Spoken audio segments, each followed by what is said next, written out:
Hi everyone, I'm a medical student and today we're going to discuss about the neuroplasticity and how does the neuroplasticity play an important role in practicing learning new things and memorization. So, neuroplasticity. First of all, I want you to look at a new term today. It is mental rehearsal. So, what is mental rehearsal? Mental rehearsal is like when you're doing something, but without physically doing it in reality. This is your brain, and many researchers have shown that even we just thinking the things that we want to do is our brain, the thing we are doing in our brain without physically doing it, it still have almost the same effect. It still have almost the same cognitive effect like you do it in the reality.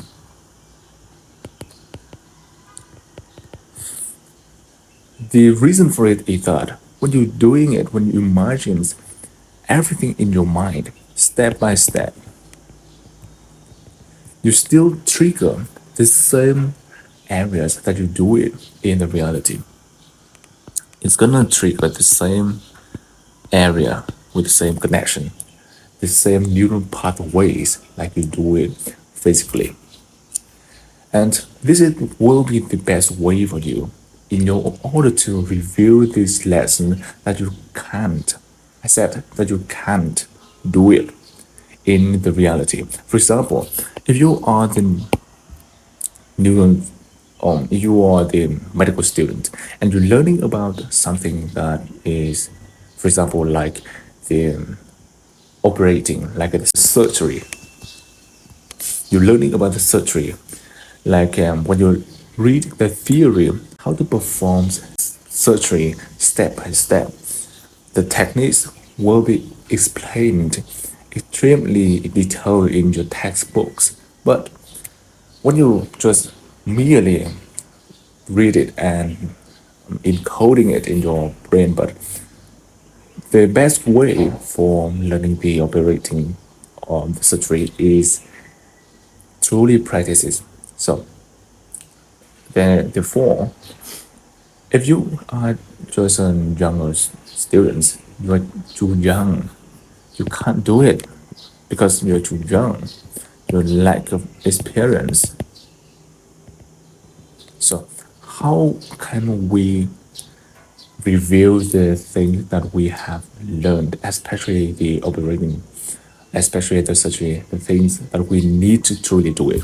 So you can do it by imagining it in your mind. You can imagine that this is the operating rooms, and now you can imagine that you come to the operating rooms and you're gonna perform a real operations. You imagine from when you're washing hands, you're stepping into the rooms, you imagine about the scent, you imagine the noise, the sounds, and every people in the rooms. And you also imagine that you're gonna perform this surgery in everything that you've from everything that you have learned, you retrieve everything. That is the best way for you to reveal and truly practice, because every part of your brain in this situation will be triggered at the same part that you are doing it in the reality. And it would be, I highly recommend you, because this would be the good preparation for you to truly do it when you truly do it in the future.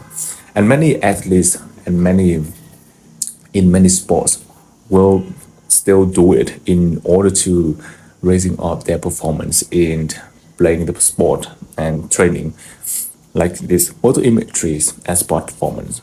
Many this article is the one in so many articles talking about the benefit of the mental imagery or mental rehearsal. You can see that the the brain activation during imagery of action at set by TMS is stronger when sensory inputs resemble those present during the actual execution of the action. And most elite athletes, from 70% to 90%, report they use motor imagery to improve performance. Okay, that is about the mental rehearsal. So that is the end of the video today. And I think even though it just is the short information about the mental rehearsal and the neuroplasticity, but I think it is helpful and beneficial for you in your learning and practicing something. So see you later.